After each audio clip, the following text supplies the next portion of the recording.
What's up, folks? So, yeah, it's been a while. Just figured I'll shoot a few videos. This one I want to talk about the Bitcoin DeFi summer. Is it going to be happening, folks? What is it? Is it real? So if you're not familiar, so Bitcoin, the network itself, doesn't allow for like smart contracts like Ethereum, and so a lot of the ERC20s, a lot of stuff that we know and talk about over there. However, there's now several things. There's Ordinals, right? You can think of kind of like NFTs. You got BRC20s, kind of like these tokens. You've got other standards. There's this BRC30 standard being talked about. Allow you to stake some of your BRC20s. So there could be some more use cases that are going to be on top of this, piggybacking off of the Bitcoin network. Inscriptions on Satoshis, and then you've got like layer twos, like stacks, right? STX and others. So where's this all going? So, I mean, it's very, very, very early. I've been tuning into some of the spaces and the Discords. The one, this guy Trevor, he's got a Discord, I think, for his ninja alerts. These are guys that are actually out there building it. This is pretty cutting edge. Who knows where this is going to go? But there is a lot of hype, at least with some people. Some people may not be as enthusiastic, about this and what it could do to, fees and clogging up on the Bitcoin network. But it also, could be a good thing for miners and yada yada.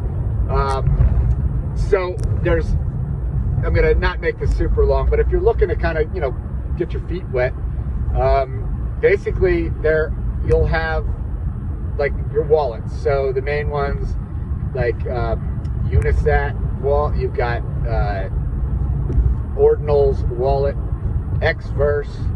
I think there's some others, but some of these may have airdrops. Again, this might be, who knows.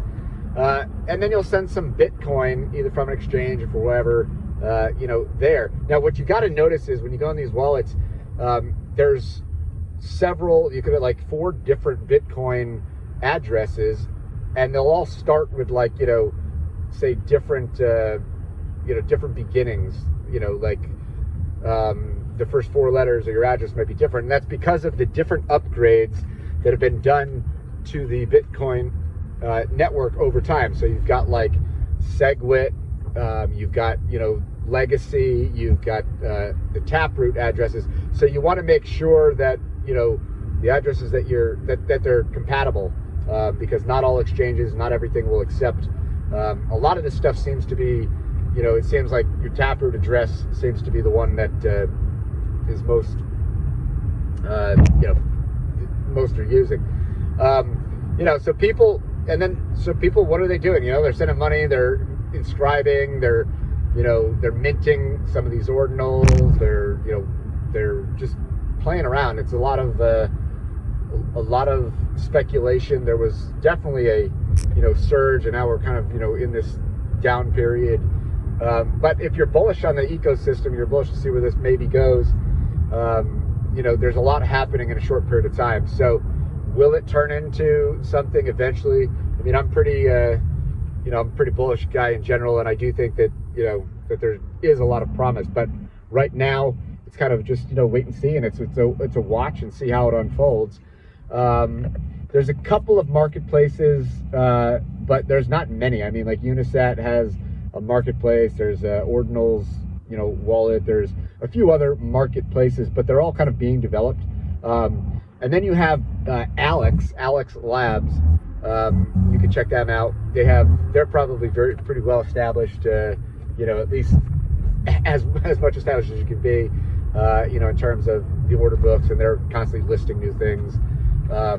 So I think that's all I have to say about BRC20s and this whole Bitcoin layer 2s and all this stuff. But definitely something to keep an eye on as we move forward.